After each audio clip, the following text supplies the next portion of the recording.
अस्सलाम वालेकुम to all of you. Hope you are all well. तो कैसे हैं आप सभी लोग? उम्मीद है आप सब खैरियत से होंगे। तो इससे पिछली क्लास में हम पढ़ चुके स्पेक्ट्रम और उसकी टाइप्स, और आज की इस क्लास में हम सीखेंगे हाइड्रोजन स्पेक्ट्रम को, और इसमें जितनी भी ग्रुप्स आते हैं, जो सीरीज़ आती हैं, उनके बारे में, और कैलकुलेट करेंगे बाद में हम वेव नंबर। और आपको ये भी बताएंगे कि वेव नंबर हम क्यों कैलकुलेट करते हैं, इसकी इम्पोर्टेंस क्या है। तो चलिए हम स्टार्ट करते हैं। मैं हूँ कासम माही और आप देख रहे हैं आपका बहुत ही ब्यूटीफुल सा चैनल, जो कि अभी बहुत छोटा बच्चा है, केमिस्ट्री वाला। तो चलिए हाइड्रोजन स्पेक्ट्रम को स्टडी करते हैं। स्पेक्ट्रम का तो आपको पता चल गया कि ये एक विजुअल डिस्प्ले होता है। मीन डिफरेंट जो रीजन्स होते हैं उनको हम अरेंज कर देते हैं on the basis of frequency and wavelength. उनकी डिक्रीजिंग एंड इंक्रीजिंग ऑर्डर के लिहाज से उनको हम अरेंज कर देते हैं, तो उसको हम बोलते हैं कि ये एक स्पेक्ट्रम है। तो आज हम हाइड्रोजन का स्पेक्ट्रम को स्टडी करेंगे। अब हाइड्रोजन गैस ली किसी डिस्चार्ज ट्यूब में, और उसके ऊपर आपने डिस्चार्ज ट्यूब के अंदर बहुत ही लो प्रेशर रखा और उसमें से गुजारी लाइट। तो एक हमें ब्लूइश कलर की लाइट मिली। वो जो ब्लूइश कलर की लाइट थी उसमें फर्दर आगे लाइनें थी, जिनको नाम दिया गया स्पेक्ट्रल लाइन, जिनको बोलेंगे स्पेक्ट्रल लाइंस, ये नाम दिया गया। उसके बाद अब इन लाइंस को उन्होंने डिफरेंट ग्रुप्स में डिवाइड किया। वो डिवाइड क्यों किया? कि उनकी रेंज की बेसिस के ऊपर उनको, उनकी वेवलेंथ की रेंज की बेस के ऊपर उनको डिफरेंट ग्रुप्स में डिवाइड कर दिया, और जिस जिस साइंटिस्ट ने उसको डिस्कवर किया उसको वही नाम दिया गया। और ये जो स्पेक्ट्रल लाइंस आती हैं ये 3 किस्म के रीजन में आती हैं। एक आती हैं यूवी, जो कि अल्ट्रावायलेट रीजन है। एक आती हैं विजिबल रीजन में, और एक आती हैं थर्ड नंबर पे, जो कि है यूवी, विजिबल और इंफ्रारेड। इन 3 रीजन में ये स्पेक्ट्रल लाइंस, जिनको स्पेक्ट्रल सीरीज भी बोलते हैं, स्पेक्ट्रल लाइन सीरीज भी बोलते हैं, तो इनको डिफरेंट ग्रुप्स में कैटेगराइज किया गया। 5 किस्म के ग्रुप बनाएंगे। अब वो कौन से ग्रुप हैं उनको हम लिखेंगे इधर। 5 ग्रुप हैं जिनमें उनको डिवाइड किया गया। नंबर 1 पे Lyman series, Lyman series. Number 2 Balmer series.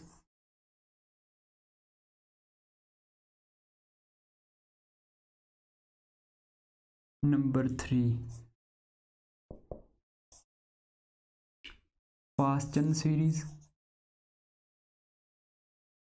ये डिफरेंट साइंटिस्ट हैं जिन्होंने इनको डिस्कवर किया, और उसी बेसिस के ऊपर इनको हमने नाम दे दिए। और नंबर 4 पे है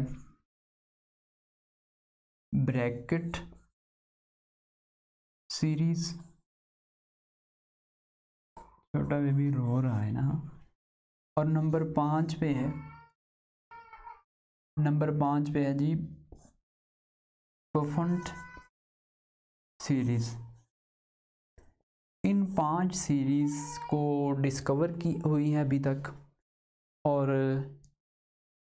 इनकी डिफरेंट आगे रीजन है। मिसाल के तौर पर ये जो है ना लेमन सीरीज, ये अल्ट्रा वायलेट रीजन में लाई करती है, ये वाली जो है ये विजिबल में लाई करती है, और अगली तीनों की तीनों जो हैं ये इंफ्रारेड में लाई करती हैं। तीनों जो हैं इंफ्रारेड में लाई करती हैं। चूंकि इंफ्रारेड में 3 फर्दर रीजन होते हैं, जो एक होता है फार, एक होता है नियर और एक होता है। अभी देखें, इनको याद करने का पता क्या तरीका है, एक सीक्वेंस में याद करने का क्या तरीका है, वो आपको बताएंगे हम। यहाँ पे हम खूबसूरत सी करके स्टेटमेंट लिखते हैं, लेजी बॉय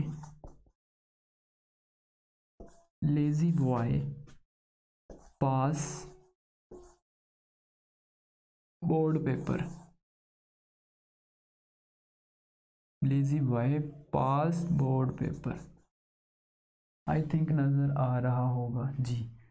तो इस लाइन से आप इन सारी सीरीज़ को याद रख सकते हैं। लेजी बॉय पास बोर्ड पेपर कैसे, एल से लेमन, बाल्मर्स, बी बॉय से बाल्मर, पी पास से और बी बोर्ड से और पी पफन से। इस तरीके से आप इन सारी सीरीज़ को याद रख सकते हैं। आगे हम इन सीरीज़ की एक इम्पोर्टेंट क्वालिटी है, इनमें से 4 जो थी ना वो बोहर के एटॉमिक मॉडल से पहले डिस्कवर हो चुकी थी, एक बाद में हुई है।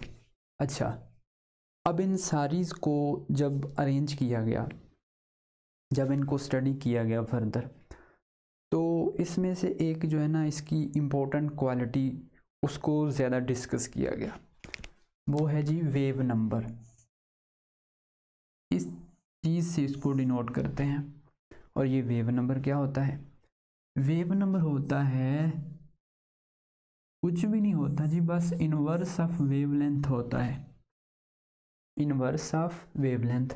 और वेवलेंथ क्या होती है जी, वेवलेंथ एक ट्रफ से दूसरे ट्रफ तक या एक क्रस्ट से दूसरे क्रस्ट तक का फासला, इसको हम बोलते हैं वेवलेंथ का inverse, wave number. Wave number. अब हम एक डायग्राम ड्रा करेंगे जिससे इन सारे की सारी सीरीज़ के लिए हम वेव नंबर चेक करेंगे, और बोहर का एटॉमिक मॉडल इस्तेमाल करते हुए उसको कैलकुलेट कैसे किया वो भी हम कैलकुलेट करेंगे। तो यहाँ तक बात होगी क्लियर। अब हम जाते हैं थोड़ा सा आगे। तो जी according to Bohr atomic model, Bohr भैया ने क्या कहा था जी, उसने कहा था कि चूंकि इलेक्ट्रॉन जो हैं वो एटम के गिर्द रिवॉल्व कर रहे हैं, और जो एटम होते हैं, सॉरी जो इलेक्ट्रॉन होते हैं वो एटम के न्यूक्लियस के अराउंड इस अपने एनर्जी लेवल्स में, अपने स्पेसिफिक ऑर्बिट में, अपने स्पेसिफिक शेल के अंदर रिवॉल्व कर रहे हैं, और वो डिसकंटिन्यूसली वो एनर्जी या निकालते रहते हैं या ऑब्जर्व करते रहते हैं। और उसने बोला कि एनर्जी तब ऑब्जर्व करेंगे जब वो लोअर से हायर ऑर्बिट में जाएंगे, और एनर्जी तब रिलीज़ करेंगे जब हायर से लोअर में आएंगे। तो क्या हुआ, यही काम किया गया कि हाइड्रोजन गैस को डिस्चार्ज ट्यूब के अंदर लो प्रेशर के ऊपर हीट अप किया गया और इलेक्ट्रिक चार्ज उसमें से गुजारा गया। सबसे पहले क्या हुआ, मिसाल के तौर पर ये डिफरेंट लाइनें हैं और ये एनर्जी लेवल्स हैं। क्या हुआ कि जो एटम के इलेक्ट्रॉन्स थे, फॉर एग्जांपल ये इलेक्ट्रॉन है, ये ग्राउंड स्टेट के ऊपर है, ग्राउंड स्टेट GS से इसको हमने रिप्रेजेंट कर दिया। तो क्या हुआ, एट इनिशियली जो इलेक्ट्रॉन थे हाइड्रोजन के अंदर वो अपनी ग्राउंड स्टेट के ऊपर थे, और ये जो स्टेट होती है ये लो एनर्जी वाली होती है, लोअर एनर्जी स्टेट। और यहाँ पे लोअर एनर्जी स्टेट होती है और ये मोस्ट स्टेबल स्टेट होती है, लोअर एनर्जी और मोस्ट स्टेबल।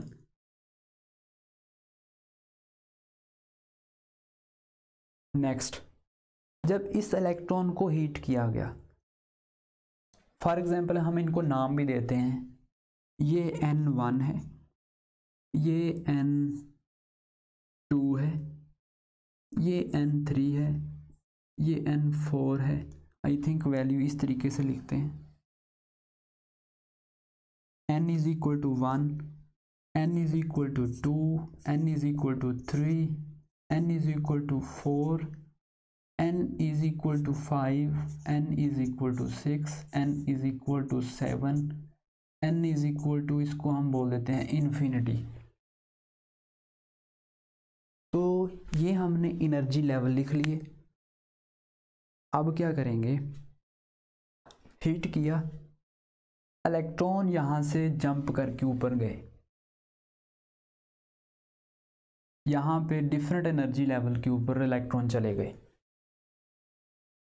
मतलब इन्होंने एनर्जी ऑब्जर्व की और इन लेवल्स के ऊपर जहाँ जहाँ तक उसकी कैपेसिटी थी, जितनी जितनी उसने ऑब्जर्व की, वो लाइनों में ऊपर एनर्जी लेवल के ऊपर चले गए। फिर क्या हुआ, जब ये वापस आए इस तरीके से, ये नीचे को आए,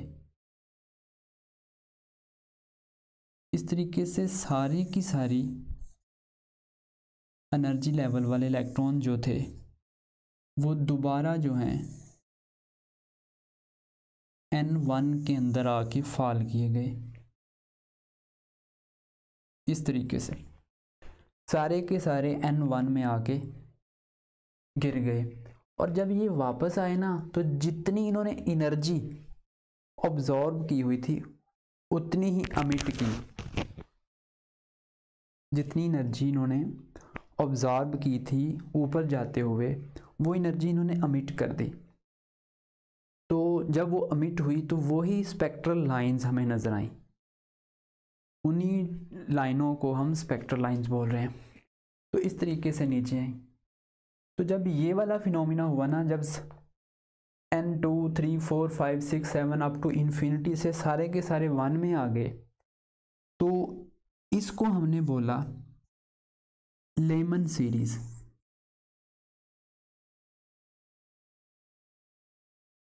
मतलब जब N1 में सारे के सारे आके फॉल कर जाएं, मतलब लोवेस्ट एनर्जी स्टेट पे आके फॉल कर जाएं, तो उनको हम कहते हैं ये लेमन सीरीज है। और ये अल्ट्रा वायलेट रीजन में थे, अल्ट्रा वायलेट रेंज में थे।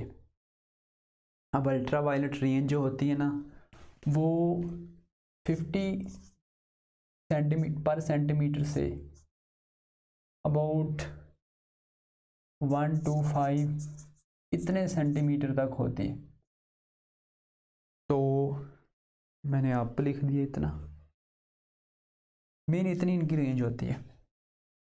50 से आई थिंक इतनी रेंज होती है इनकी पर सेंटीमीटर में। ये जो अल्ट्रा वायलेट रीजन होता है उसकी ये वाली रेंज होती है। तो इस रेंज की ये मतलब इनकी वेव नंबर था जो कि यहाँ पे फॉल हुई, इसलिए इनको हमने लेमन सीरीज़ का नाम दिया गया, जिस साइंटिस्ट ने इनको डिस्कवर किया। और यूवी इनका रेंज था वेव नंबर का।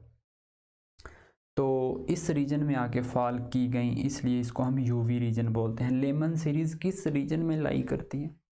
यूवी रीजन में लाई करते हैं। नेक्स्ट, अगर सारे के सारे इलेक्ट्रॉन मीन जो इलेक्ट्रॉन गए हैं ऊपर एनर्जी लेवल पे, वो यहाँ पे फॉल कर जाएं, यहाँ पे आ जाएं, अगर N2 के ऊपर आके सारे फॉल करें, वो किधर को जा रहे हो, अगर सारे के सारे N2 के ऊपर फॉल कर जाएं ऊपर वाले, तो फिर क्या हुआ? इस रीजन को हमने क्या बोला? Lazy boy. बी से ये हो गया सॉरी क्या हो गया, लेज़ी बॉय, लेमन सीरीज, उसके बाद स्किप कर रहा है माइंड, बाल्मर सीरीज। तो बाल्मर सीरीज इनको बोला गया।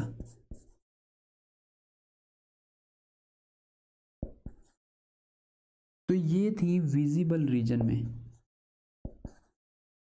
अब आपसे कोई पूछे कि भैया बाल्मर सीरीज किस रीजन में लाई करती है, तो आप क्या बोलेंगे, विजिबल रीजन में। ठीक हो गया। अब आती है अगलों की बारी। अगर सारी की सारी चीज़ें इस वाले पे फॉल कर जाएं, थर्ड वाले पे फॉल कर जाएं,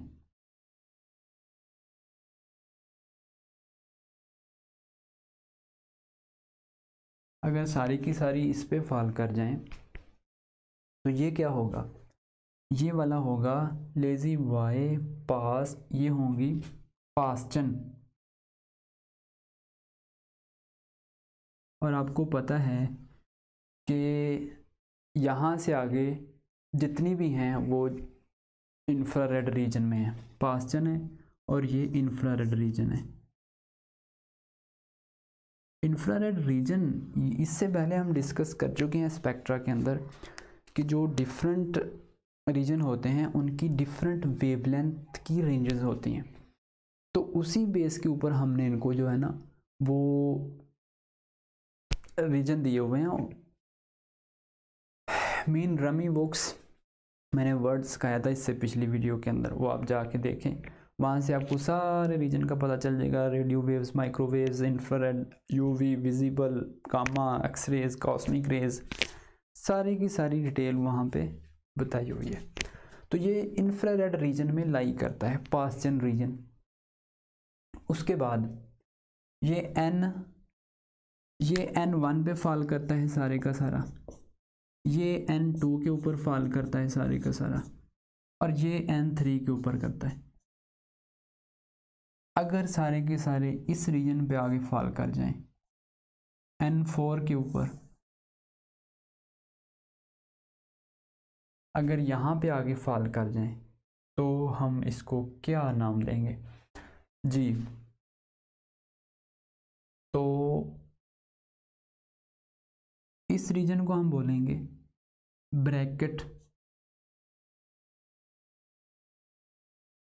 ब्रैकेट सीरीज। और ये फॉल गई है N=4 के ऊपर, मतलब एनर्जी लेवल जो 4 है उसके ऊपर फॉल की है। इसके बाद अगर ये फॉल करती हैं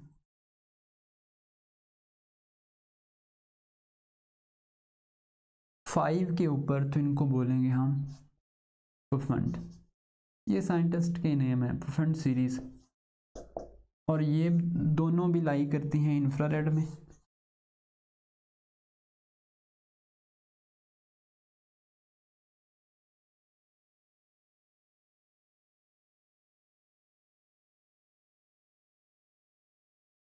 तेरी चाहत है, ये है ना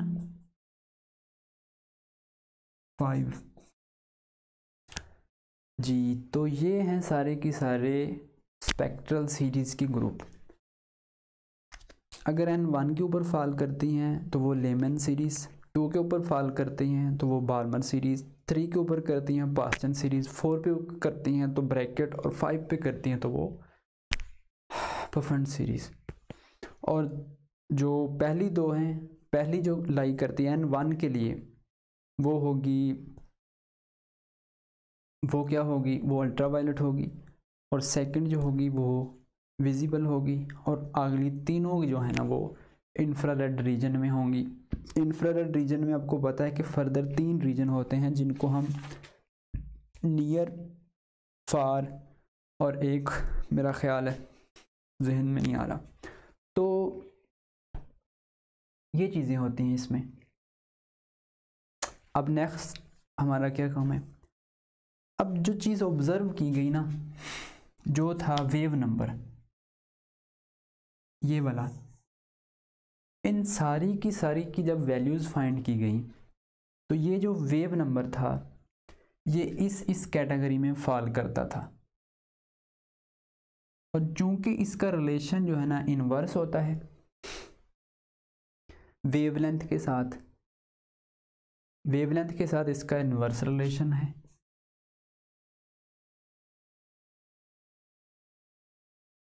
ठीक हो गया।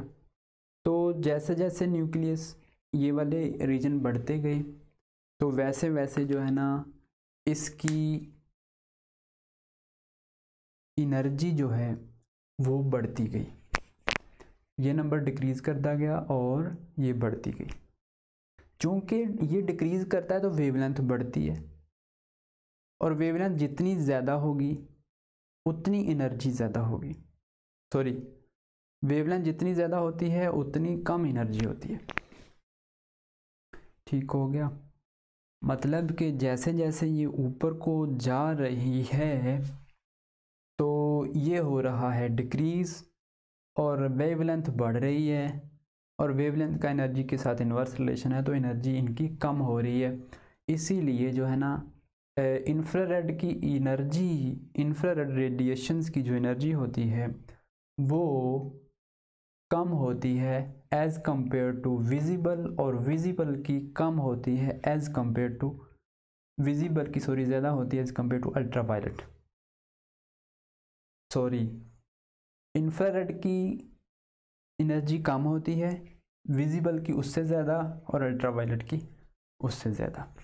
तो इस तरीके से एनर्जी जो है वो बढ़ती है। जैसे जैसे वेवलेंथ कम होगी एनर्जी बढ़ेगी। तो उसके बाद कैलकुलेशन आती है वेव, ये वाला जो वेव नंबर है ये कैलकुलेट कैसे करना है। तो अब हम इसको देखेंगे जी। तो वेव नंबर हमने कैलकुलेट करना है, यूज़ करना है बोहर मॉडल को। और आपको पता है कि जो एनर्जी होती है वो पैकेट्स की सूरत में मूव करती है, और उन पैकेट्स को हम फोटॉन का नाम देते हैं या क्वांटा का नाम देते हैं।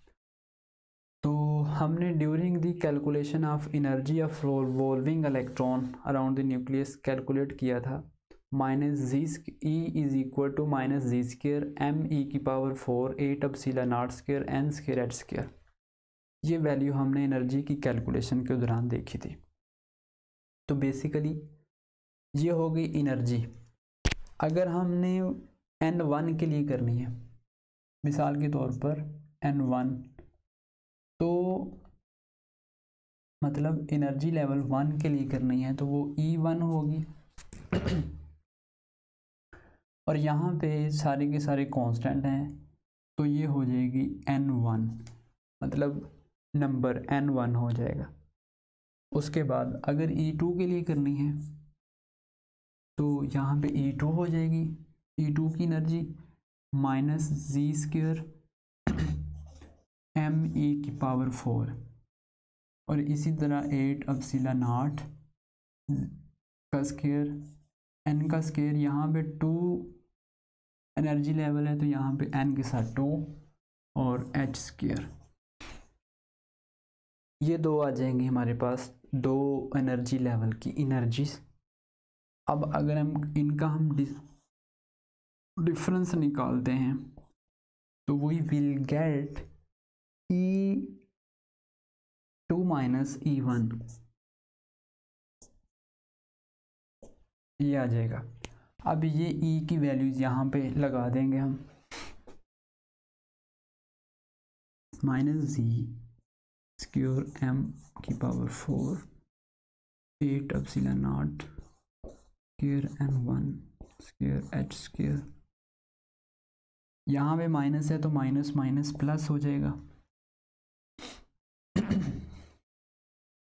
तो जी स्क्वायर एम ई की power 4 8 epsilon naught square N2 का स्क्वायर एच स्क्वायर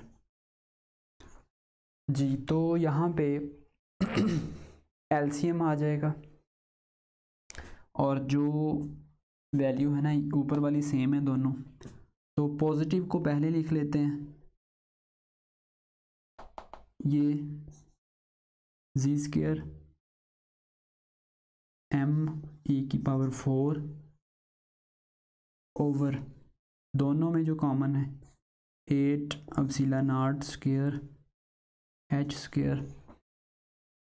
और अगर गौर करें तो ये माइनस n1 के साथ है, n वाले के साथ माइनस है तो हम n1 over n square 2 value put कर दी और -1 ओवर n1 का स्क्वायर, ये वैल्यू आ जाएगी।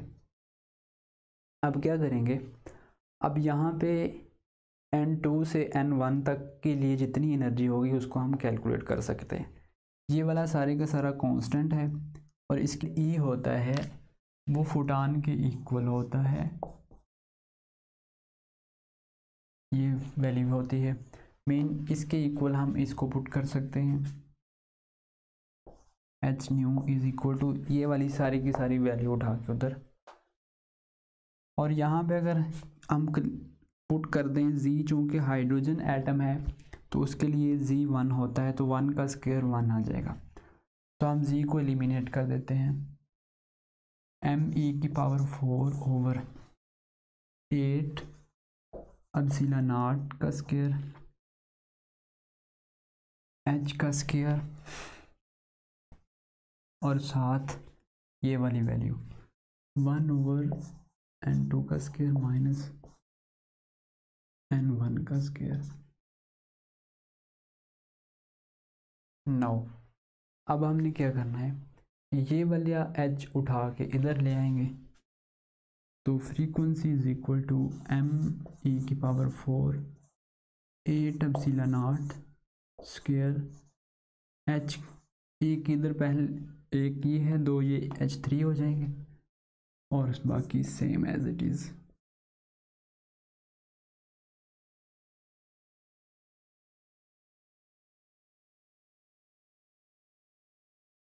नौ अगर आप यहाँ पे गौर करें तो एक होता है,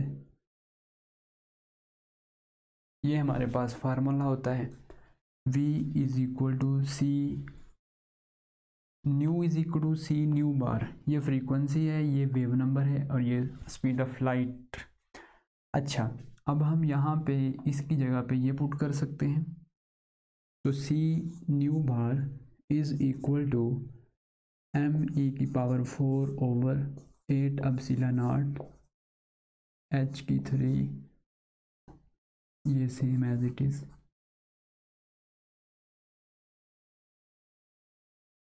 क्या कर दिया हुआ है, यहाँ पे आ जाएगा n1 का स्क्वायर।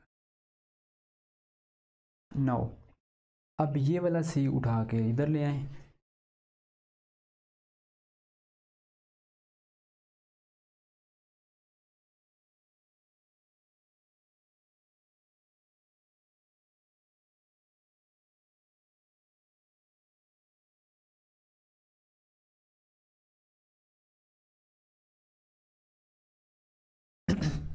अब ये जो कांस्टेंट है इसकी वैल्यू हमने कैलकुलेट कर लेनी है और उसकी वैल्यू आती है हमारे पास, अगर इसको हम रेज कर दें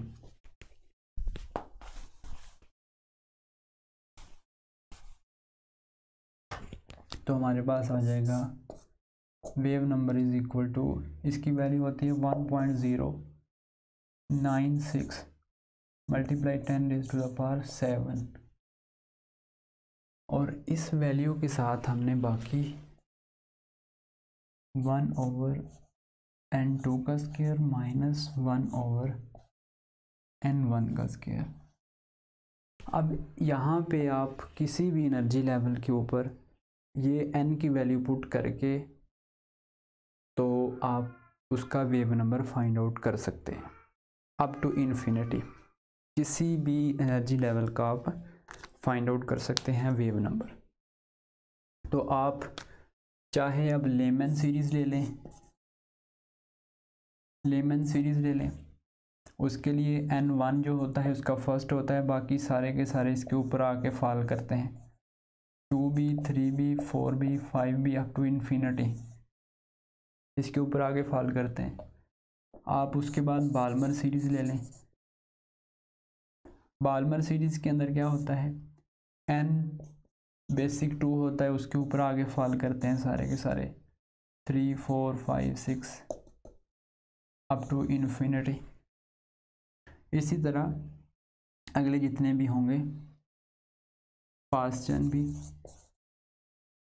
तो अब सारे की जो है ना ये n3 पे आगे फॉल करेंगे सारे अप टू इन्फिनिटी। तो आप इन सब के लिए वेव नंबर फाइंड आउट कर सकते हैं। तो अब ये आपको जानना है कि अब ये वेव नंबर फाइंड क्यों करते हैं, क्या रीज़न है। बेसिकली जो वेव लेंथ होती है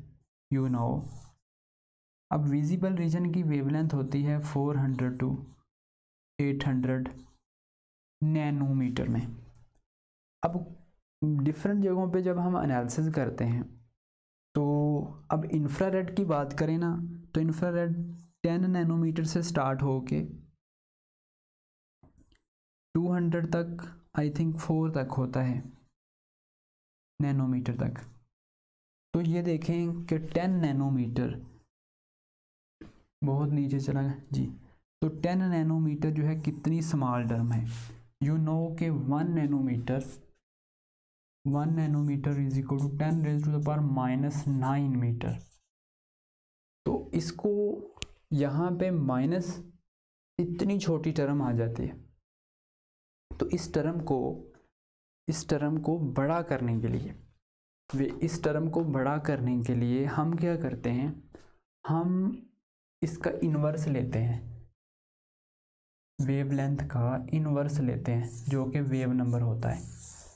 तो अगर आप मिसाल के तौर पर छोटी वैल्यू लेंगे ना, मिसाल के तौर पर अब अगर आप पॉइंट समथिंग इस तरीके की भी वैल्यू लेते हैं तो उसको भी अगर आप वेव नंबर में ले आएंगे तो you will be get a more big value, जिसको आप इजीली जो है, चूँकि हमने इनको एनालिसिस के लिए इस्तेमाल करते हैं, डिफरेंट टेक्निक्स होती हैं स्पेक्ट्रोस्कोपी की, तो आप वेव नंबर का और जो भी आपने लिया होगा कंसंट्रेशन या पीक्स, जिसके अगेंस्ट भी आपने ग्राफ ड्रा करने होते हैं, आप इजीली इनको ड्रा कर सकते हैं।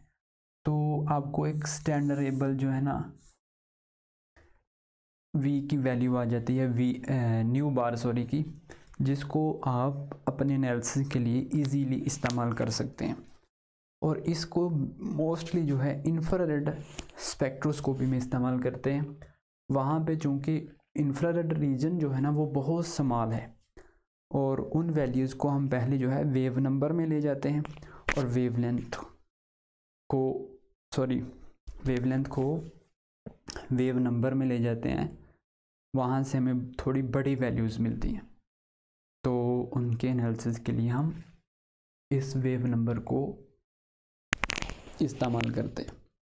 तो होप सो कि इसमें कोई कसर भी रह सकती है तो यार कमेंट करके ज़रूर बताया करो। और ये चूँकि आपको पता है 9 टाइम क्या हुआ है, अभी 11 रात के 11:35 हो गए। ये जस्ट फॉर यू है, आपके लिए। तो इसलिए आपका इतना तो हक बनता है ना कि आप बार बार कहना नहीं चाहिए यार, लाइक कर दिया करें। चलो, अल्लाह हाफिज़, खुश रहें और पढ़ा करें, इसी में सारा कुछ है।